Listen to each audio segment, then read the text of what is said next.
Hi everyone, it's Shannon from StampendouslyShannon.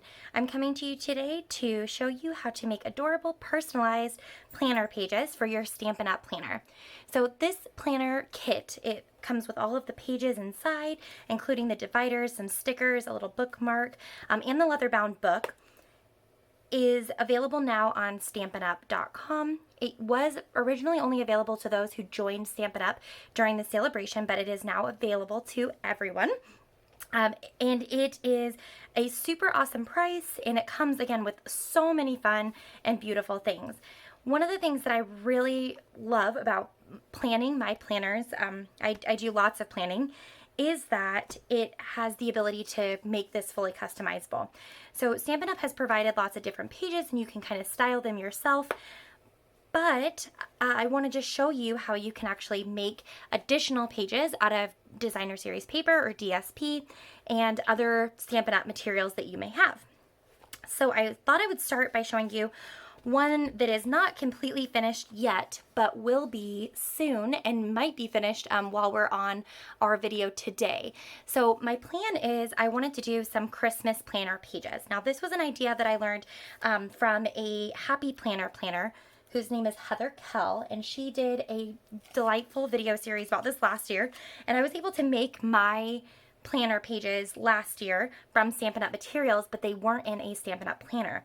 So this year I have a Stampin' Up! Planner, so I wanted to make special pages very much similar to what I made last year, but I wanted to make them to fit my Stampin' Up! Planner. Now the problem with that is that the Stampin' Up! Planner is a little bit unique. So it has a different distribution, so to speak, of the rings. So I'm going to walk you through the process of cutting your paper, punching it, making sure that it fits, and then we'll actually get to design something together. So it's super easy to make these pages. You can make tons of them super fast. The pages on the inside are 5.5 by 8.5.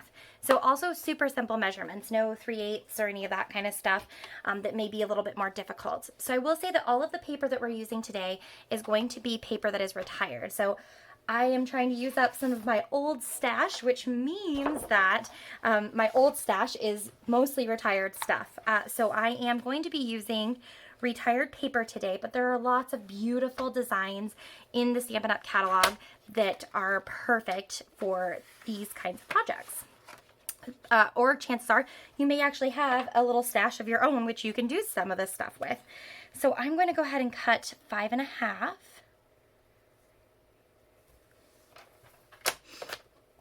And this is a 12 by 12 sheet here. And you saw it get kind of stuck there, so I think I need to clean out. Occasionally what I will do is I'll take a Q-tip and I will just kind of run the Q-tip along the edge of this here, and it'll pick up any of that extra paper stuff. The other great thing to do is if you have a scrap piece of paper, you can actually run it in the track. You can see how much stuff comes out of it. So if your sliding mechanism is getting stuck, consider maybe trying to clean it out a little bit. It's not something that happens very frequently for me, but I did notice it actually as I was kind of planning these pages that it was getting stuck a little bit. So there we go. So now we have our 5.5 by 8.5. One important thing to note about papers is that they have an orientation, right? So if you are going to be cutting the paper, make sure that you're getting the designs the right way. So I wanted these little penguins to obviously be sitting in my planner like this, so that when I opened it up I would see them kind of facing up. Certainly if it was this way it wouldn't be unusable, we would be able to use it, but I just like these little guys sitting this way. So just make sure that as you're cutting your paper that you're cognizant of that. And then our next step is going to be to cut the holes for them. Now, there are a couple of ways that you can do this. The first way is you can actually measure and just do single hole punches, which is absolutely doable.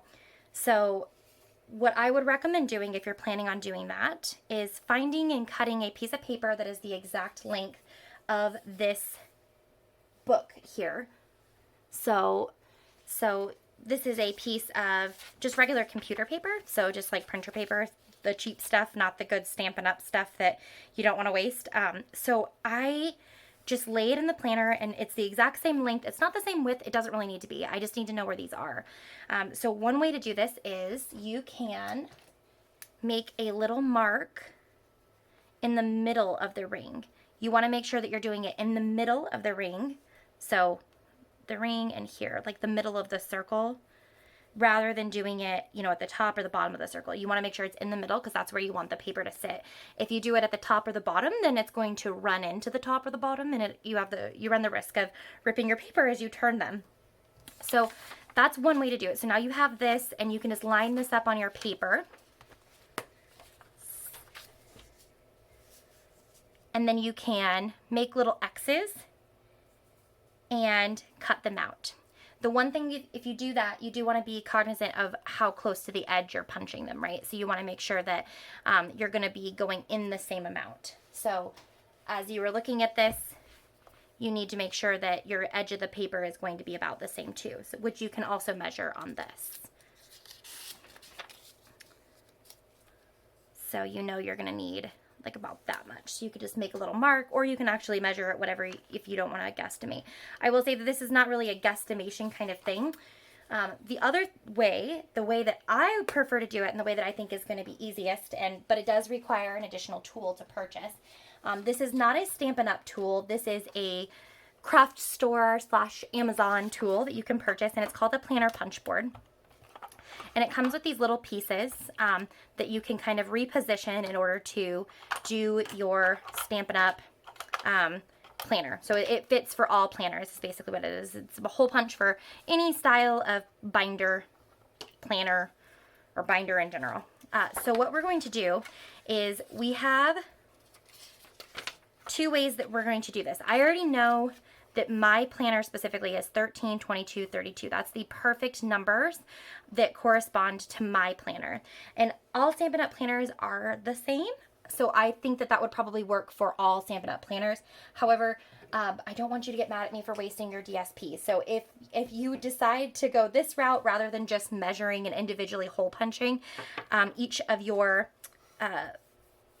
pieces here, go ahead and measure it yourself. So what I would do is I would take your marks that you just made and line it up where it's supposed to be, slide it back, and that is where your little punches need to be. So you can see here that this gray line is matching up with 13. So we're just going to slide that into 13.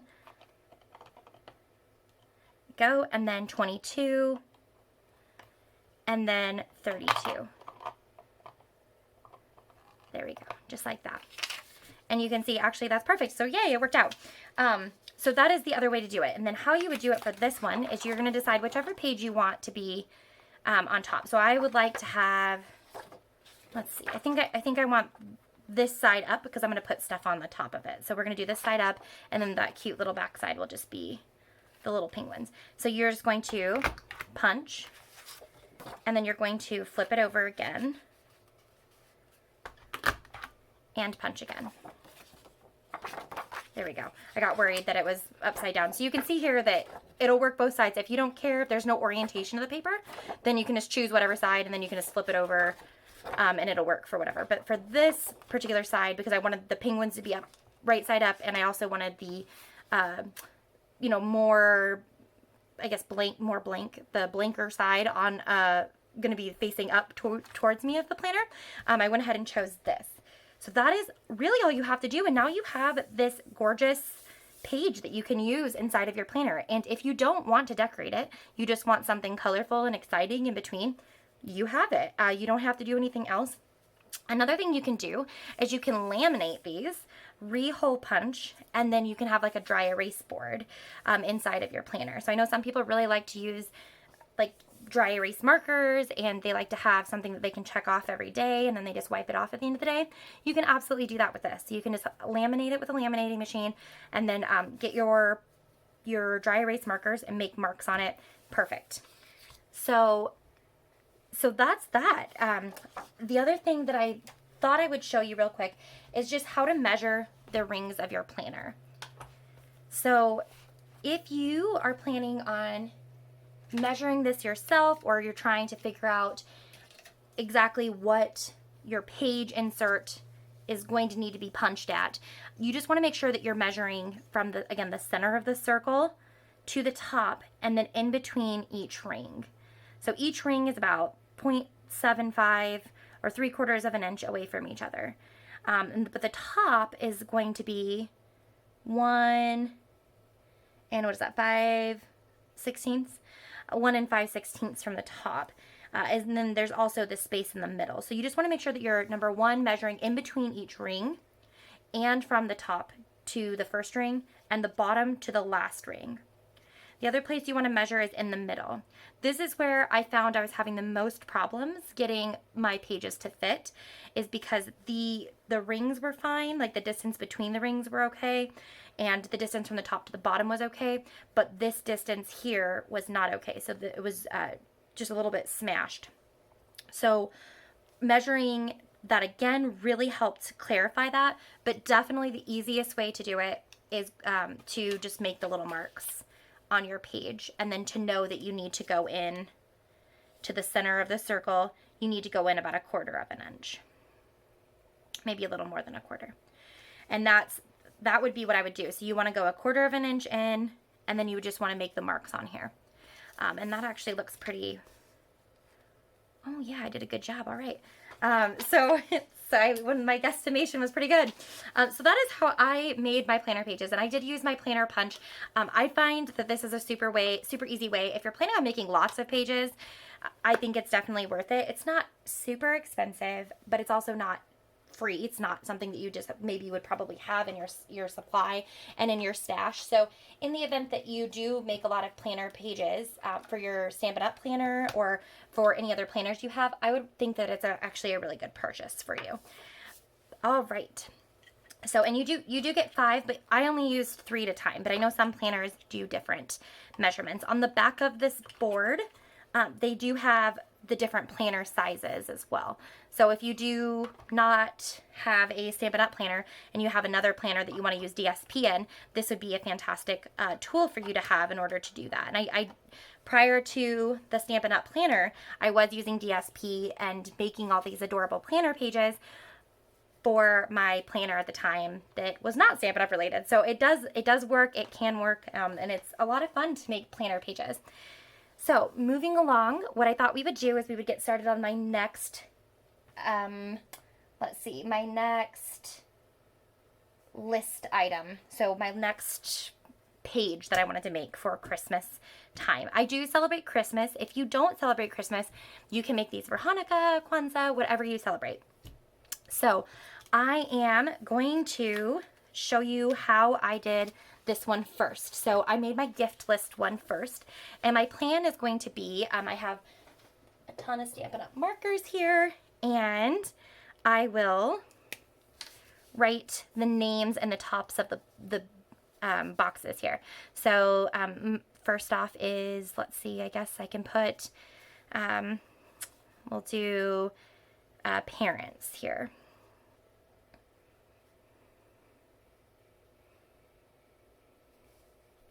And these will be for my parents. And we'll just make these words a little fancier. So I celebrate Christmas, and I'm one of the crazy Christmas people.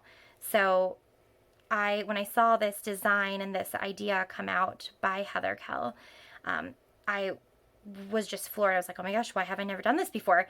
So I am stoked to be here and doing this with Stampin' Up stuff with my Stampin' Up planner, because that's what I love the most. I love doing planners. I love all of that.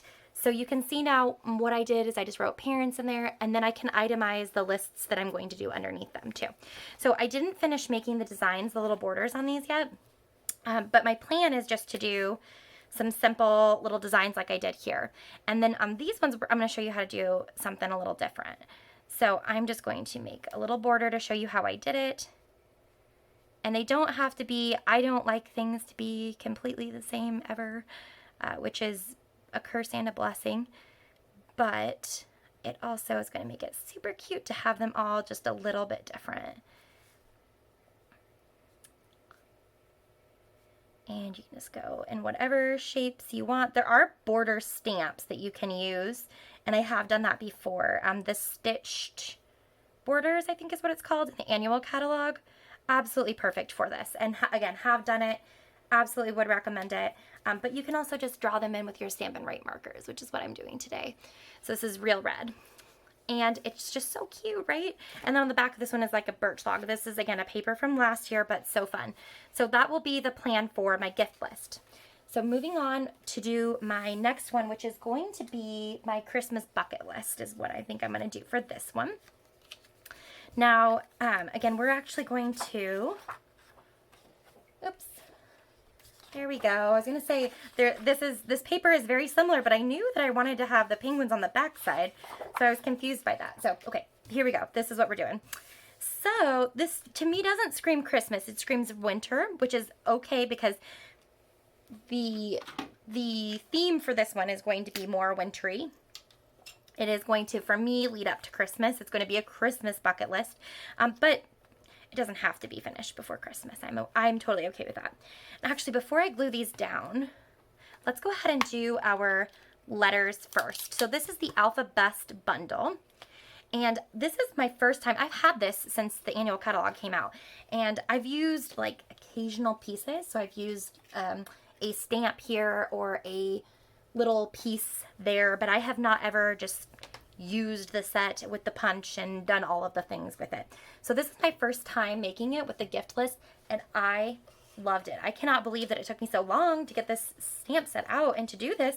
I've seen so many fun and beautiful cards and scrapbook pages and everything made with this that I was so surprised that when I started doing it that I hadn't done it before. So I'm going to not do Christmas bucket list. I am going to do Merry Christmas, but I'm going to do that in a different, with a stamp so it doesn't take forever. We're just going to do bucket list today. So, and that's good too because my goal is to have, let's see, nope, that's a D. So my goal is to have, let's see, sometime, yeah, okay, that one's the B. My goal is to have all of the letters lined up here with it. The one thing that I will say about the stamp set is sometimes it's a little hard to tell, so that could be a Q, that could be a B, it could be a D. So sometimes when I'm looking at them, that's probably the thing that I have the most challenge with this stamp set in particular.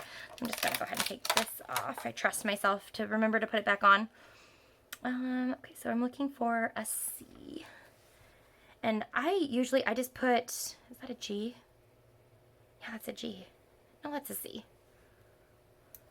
There we go. It was just upside down. So let me go ahead. I'm going to pause this. I'm going to get all the letters out and then we'll stamp.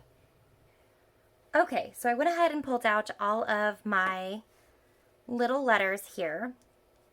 And what I did the last time, which I thought was really fun and made it a little bit simpler, is I actually just stamped the outlines first of the boxes and then stamped the letters inside of them. If you struggle with alignment, use your Stamparatus, but I am just going to wing it. And I think that it worked out okay the last time, so hopefully it works out this time. We will see. So I'm just going to do this. I'm stamping in Fresh Freesia because I think that that is the color of the paper, if I'm remembering correctly.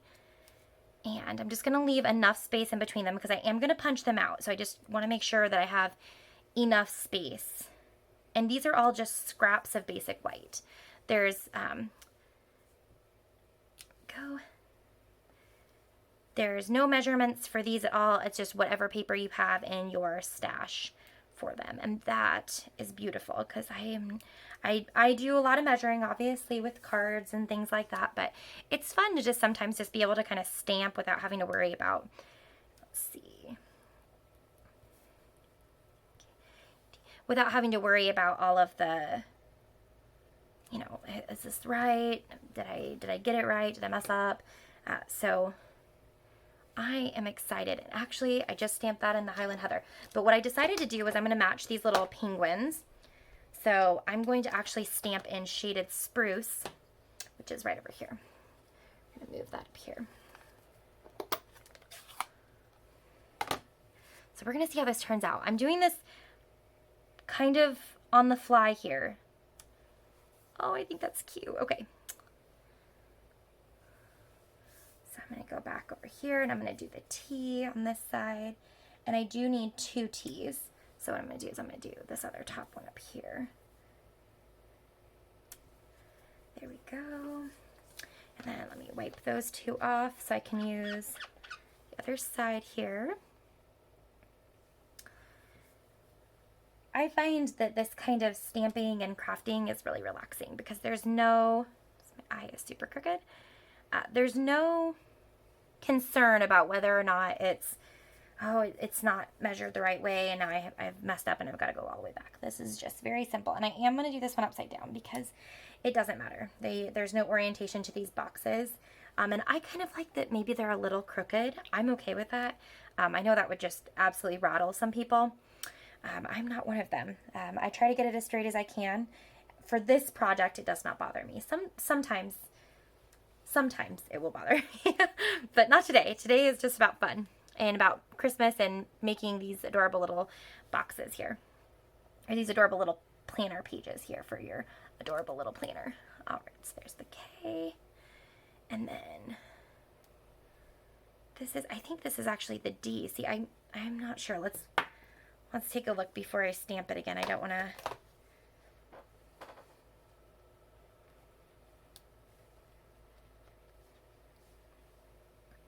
Yep, I think I swapped it. I swapped the B for the D, and I think I needed to leave it. Okay, let's try that. Yeah, that's the right letter. Okay, we're doing it. Okay, the B, and then we need our C. There we go. And then last but not least, we need our E. And this one may be the only one where I have to actually take the letter off before. So I'm using the D block and the I block. And you can see that I literally only had to clean my stamps once in that time. So I just did one letter in each corner. And then this one here, and then one letter in each corner on the I block as well. Makes it go a little bit faster. And hopefully, the only thing you have to kind of be a little bit cognizant of is whether or not your other stamps in the other corners are already inked. Because if you have them already inked and you put them on your page, then you're also going to stamp that letter again. So I find that that's the easiest way for me. Okay, so my phone died halfway through, but I just punched out all of these little guys here. So we are all set. We have our bucket list as the words here. And when I realized it died, I was saying that this is absolutely just the most mini punch. So this is a regular size punch here, and this is how small it is. You can see it's literally like a fraction of the size. So it's really fun to use, and it's super, super simple. So, and you don't have to do the border around if you don't want to. You can just cut out the letters too, which is maybe even a little simpler because then you don't even have to worry about lining it up or doing any of that kind of stuff. But I really like the way that the cut out little letters look. So now we're just going to adhere everything to our page. So let's get this started here. I'm going to just use my Stampin' Seal, and I'm going to grab a silicone sheet here, which I think will make it just a little bit simpler for us. I'm going to go ahead and close my ink pads. I toyed with like, well, should I stamp them all again and then cut them out on the thing? And I just decided that it's just going to be okay. And I'm just going to do it like this and not have to do everything a second time, which is okay with me. And hopefully that's okay with you. I still think that the main point of the idea here was just to show you how that punch works, and I think it's pretty self-explanatory. You just open it up and you punch. It's really great. I love punches. I mean, don't tell anybody, but I prefer punches to dies, definitely. They're so itty-bitty. There we go. Dies are fantastic. I do love dies, but they have their own, they require a lot more equipment than punches, right? So this little punch just sits on the shelf, and when I'm ready to use it, it's ready for me too. And I like that.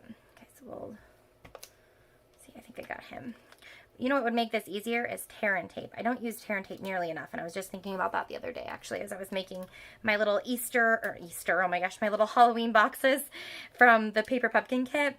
I was thinking about that, and oh my gosh, I was like, gosh, I don't use tear and tape enough. I use Stamp and Seal all the time, but tear and tape has some really fantastic little qualities about it, and one of those is how simple it is to do little tasks like this. You can also put them on adhesive sheets and then punch them out. That would have been another fantastic idea. For the next one, maybe that's what I'll do because it'll be a little bit simpler. But for now, I am okay with this. Okay, so now all we're going to do is we are just going to put our little words, our little phrases and things on our page here. So I may do this backwards. Let's see, I should have, let's see. So I know I also wanted to say Merry Christmas, and maybe that's something that I should do first because I have an idea for that first. So let's do that. So I have this double oval punch, which you already saw because I showed it to you just a hot second ago. And I'm thinking that one of these Christmas words will fit, but maybe not. Okay, so let's try, let's see. So this is another retired stamp set. And the reason that I'm okay with using another retired stamp set for this one is it's literally the words Merry Christmas. So if you are trying to replicate this, just go through your stash and find a Merry Christmas or a whatever holiday you're stamping for today kind of stamp, and that will be just fine. And then we're going to go ahead and stamp it on this. So I'm going to go ahead and stamp this in Shaded Spruce. And stamp it at the bottom. This is an old bookmark that I was going to do something fun for, but decided, I don't really want to do that after all. So I just put them in my stash. So I'm going to line it up as best I can. I'm of the school, I like to stamp and then cut. I know some people really prefer to do it the opposite way. They prefer to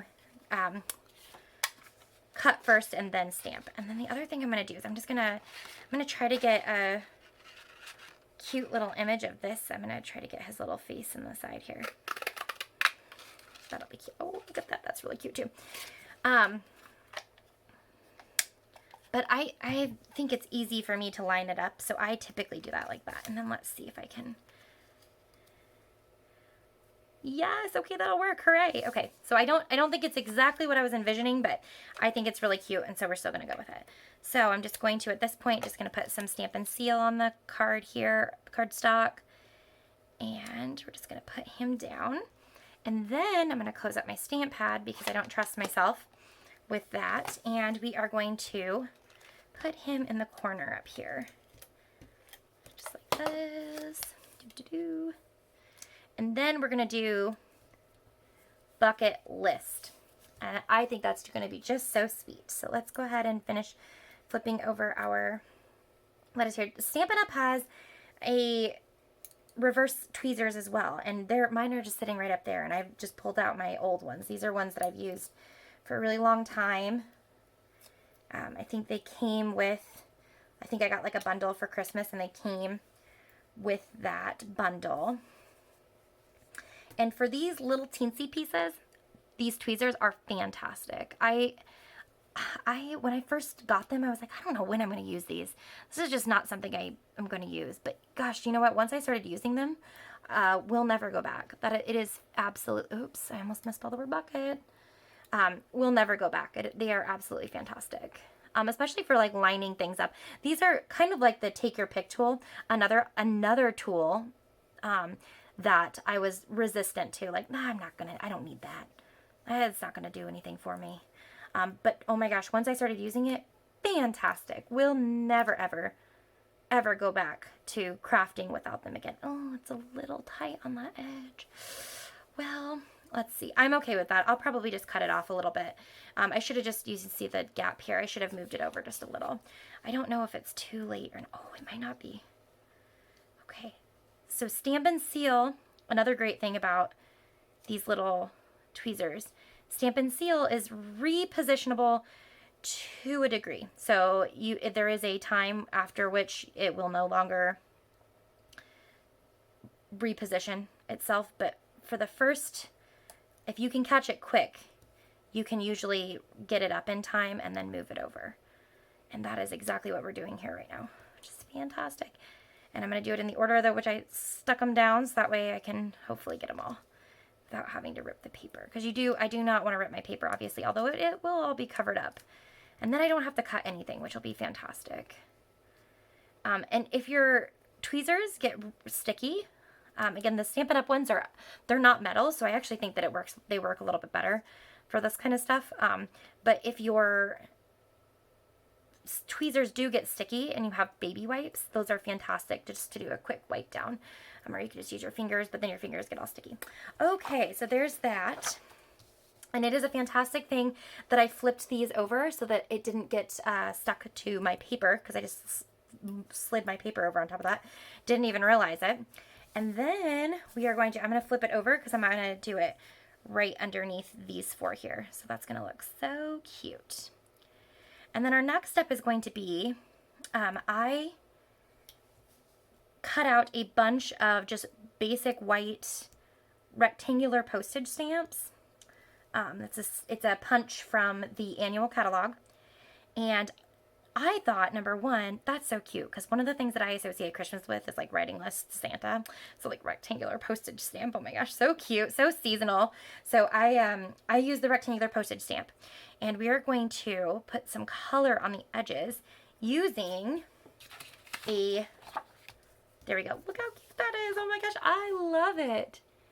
Oh yes, that's so cute. That's better than I even thought it was going to be. Okay, I was a little nervous. So this is true planning in the moment. I have not planned any of this out other than the fact that I knew I wanted to show the hole punches, and I knew I wanted to use this retired DSP, like little planning things like that. But I actually did not do like any premonition kind of sketching or anything like that. I turned on the camera and we're doing it together today.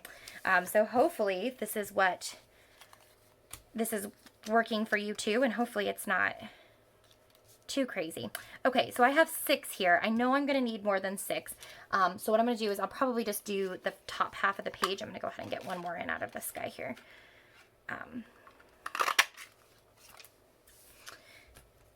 Cute. All right, so now we have 7. And then hopefully I can fit some more on there. If not, I'll just flip it over to the back side of the page and then have the back side of the page be a bucket list too. But for the moment, what we're going to do is I'm just going to make some edges on these guys. So now, rather than using the blending brushes, I'm actually just going to use, I already have I was doing another crafting project that is unrelated to stamping, and I'm going to just use this one because I know it already had Fresh Freesia on it. So blending brushes work the exact same way. These are just like little sponges. Stampin' Up used to sell these sponges. You can just get them from the kitchen store now. So like if you go to like Kroger or Walmart, whatever your grocery store is, Meijer, you can pick up a pack of sponges and you can get this whole design from that. But these are so cute. I love this already. And I was just thinking, I don't know if I have the Fresh Freesia Stampin' Right. So we may have to go with Shaded Spruce, which is great because I'm doing the edges in Fresh Freesia. And I kind of think that, to me, this looks a little bit like stained, like frosted glass almost, like in the wintertime when your windows get kind of steamy. Go. And we're just going to do that for all of these because I think I really like it. I was on the fence about whether or not I would like it. Again, this is the rectangular postage stamp punch. So that's the great thing about using punches instead of using the dies. for these kinds of projects is it makes it go a little bit faster. And I have lots of these planner pages that I'm wanting to do.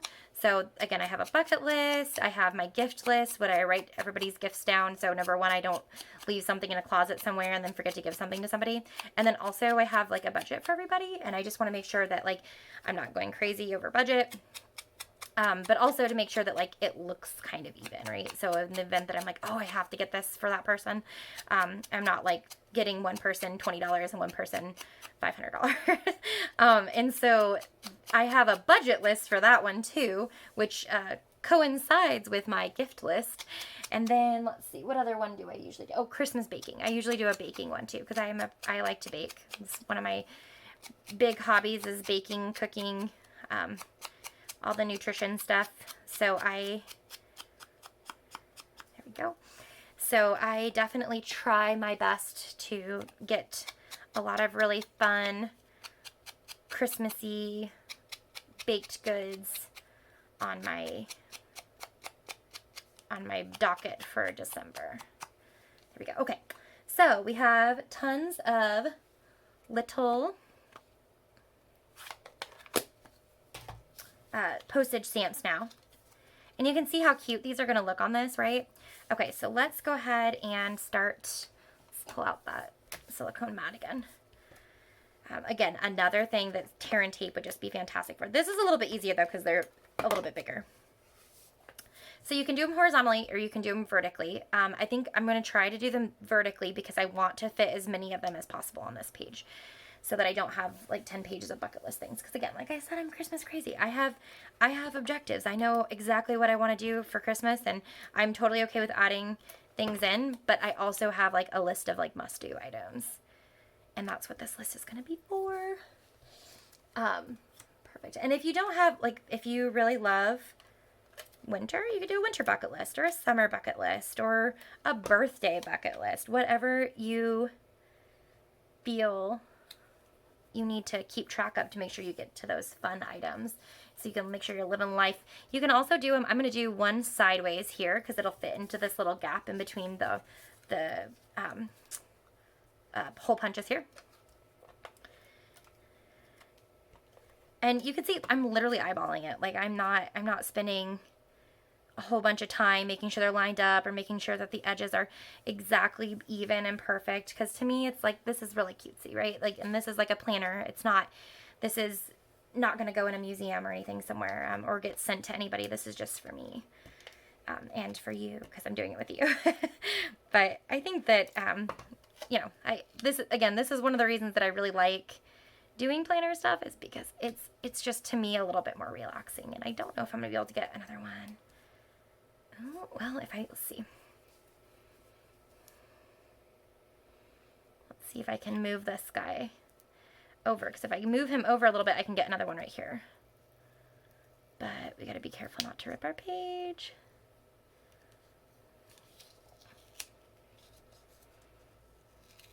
Okay, yay. How fantastic is that? Yay, okay. And then he should fit, oh my gosh, perfect right here. So let's see, I don't know if that's too many. I don't think so. Once I write in it, once I start writing it, it'll be okay. But this is one of the reasons why it doesn't really matter if the penguins are on the back or not, but I like the penguins, and I feel like I was gonna cover them all up. So I thought it'd be easier if I left the cute penguins for the back side, and then used this side to put all of our bucket list items. I really am more of a traditional Christmas person. I like the reds and the greens, but today we're doing purple and green, and that's kind of fun. It's out of my comfort zone a little bit. Okay, there we go. So the rest of these will be more boxes that I have not obviously made yet. So I'm just going to keep designing without the boxes, and then I'll go back in and I'll add the rest of the boxes in later. So probably maybe another 2 sideways, 1 vertical, and maybe another 1 sideways. So maybe 4 more boxes. And that should probably be enough. The other thing you can do, again, you can stamp the edges of these instead of just, putting a little color on the edges. The other thing you can do is draw on borders, or there are some full stamps that have like the watercolor stamps. That's what I was thinking of. The watercolor stamps actually add a texture and a light color. So if you were to stamp those and then like stamp off and then stamp them and then cut them out, that would be something that you could use as the box here too. You just would want it to be light enough that you could write over it or see through it, so that you could, you know, obviously it would be a functional space and a functional planner for you. All right, so let's see. So I think my first thing is going to be put up the Christmas tree, because that is something that we do every year, of course. So I'm just going to do my best here with some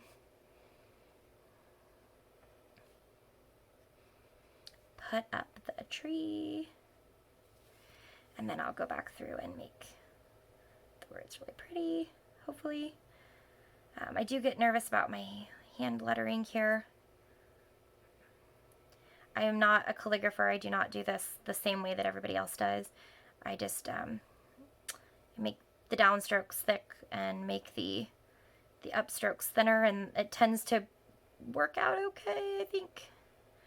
Sometimes not. Sometimes it works out okay. I struggle with certain letters a lot, and I think I've heard that from a lot of people that, you know, it depends on what letters you're trying to do. Like, I really struggle with certain ones, and other ones I'm like, wow, it's beautiful. Unfortunately, I feel like those letters tend to be like right next to each other, so it really balances it out. Okay. Go. And again, it doesn't need to be perfect. It's not like a invite anyway. There we go. Okay, so put up the tree, and then the goal will be I can write like a little something underneath it, like I would definitely write the date that I did it, and then maybe write like a fun story, like I watched a movie after or did something. So put up the tree is one that we always do, of course.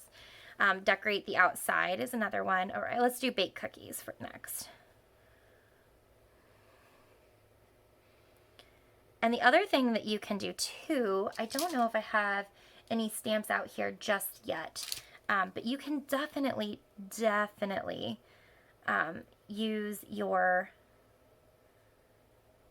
stamps to like make a little cookie. So if you are going to bake cookies and you have a little tree stamp, we can stamp a little tree down here or something. And I have a huge stash of stamps, of course, being a Stampin' Up demonstrator, and I'm sure that you might have some stamps, or maybe you do have a big stash too, like I do. Then you can, you know, just dig into the stash, and that's a great way to use up some of your retired, a great way to use some of your retired products that maybe you haven't seen for a hot second. Like this stamp here, I just got an idea. And again, this is a retired stamp set that I just dug out of my drawer, and I just found a bunch of stamp sets that said Merry Christmas and thought, well, I'll find one hopefully that'll fit. But I love this little tree line here, and I think I'm going to stamp this on the bottom. It will cut into my space a little bit, but I think it's enough, it's decoration enough that I really want to do it. So I'm going to put this on my E-block, which I conveniently just had located here. I don't often have this block out, so I'm really quite astonished. It was meant to be, I think.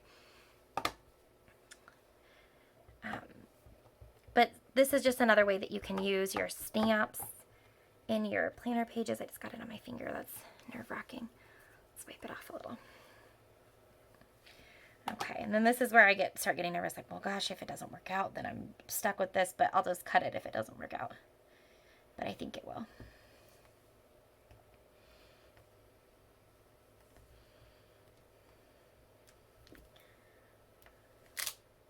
Oh, so cute. I love it. Okay, so there we go. So now we have our little border on the bottom here. I think this was the Curvy Christmas stamp set. Actually, I have it literally right here, so let me look. Yep, Curvy Christmas. So this is an old stamp set, but that's, you know, this is the fun of planning, I think, is that you can get out your old stamps, use them up, see the Christmas stuff. To me, it also holds a lot of memory. Like, I remember when I bought this stamp set because I really wanted it, and was like, gosh, I don't know. I already made my Stampin' Up order for right now, and I don't know if do I need to buy it right now, or can I wait? And I bought it, and see, I loved it, and I'm still using it. So I think that for me, it's also a little bit of like a memory thing, especially because it's Christmas, so I'm going to be using my old Christmas stamps. And I use my new Christmas stamps for making cards and for making like little house projects and little, like little gifts to give to people and whatnot. So this is a great way for me to get out my old stamps and appreciate the ones that I have too, that I don't get to use as often or that I forget about because they're in a different drawer than the most active stamps. So that is basically what our planner pages will look like. So let's see, I showed you how to make the planner pages and we decorated a planner page together, and they're not finished, but maybe that'll be another video. Maybe I will come back on and I will show you how I decorated the planner pages, like what they look like finished, because I still have a few more to make, but I will show you how it goes in the planner and what it looks like in the planner, because I think that that's a really fun and key thing for making a planner page, is it needs to go in the planner. So I will show you what this looks like. So we have, let's see, let's go for January here, the very last, the very last page. Oh, let's put it in the middle. All right. And I will, this is not going to be their final resting place. This will be just the place I'm going to show you how they look. So you can see here, gift list will go in. Oops. There we go. And bucket list will also fit in. And there we have it. So you can see now, as you're planning for Christmas, you can have these adorable little pages in here made with Stampin' Up products, made with your DSP, using up some of your fun retired products, looking at your retired products again, or you can use new products as well, like the Alpha Best bundle. And the new Stampin' Up DSP. But you can see that it adds some color on both sides, right? So we have this adorable page here, which is a completely different look, but it meshes really well with this page. So think about how it looks in the planner. You can also do something on this side too. So if you want to do some little quotes or something, you can do quotes. You can put pictures on this page if you have like a picture of you and your family. But that is what they look like inside of your planner. So I hope that this was really helpful for you, and I hope that you'll be inspired to make some planner pages for yourself. If you have any questions about Stampin' Up, about the Stampin' Up planner, or about planning in general, or Stampin' Up products, Paper Pumpkin, any of that kind of stuff, let me know. Also, if you're interested in receiving a Stampin' Up mini catalog or a Stampin' Up annual catalog, also let me know. If you live in the United States, I will send that to you for free of charge. If you live outside of the United States and you still want a catalog, let me know, because I'm happy to reach out to one of the demonstrators that lives in one of your, lives in your area or a area that around you, in order to get you that catalog. All of the links for my Stampin' Up sites and everything like that will be in the description box below. And see you later.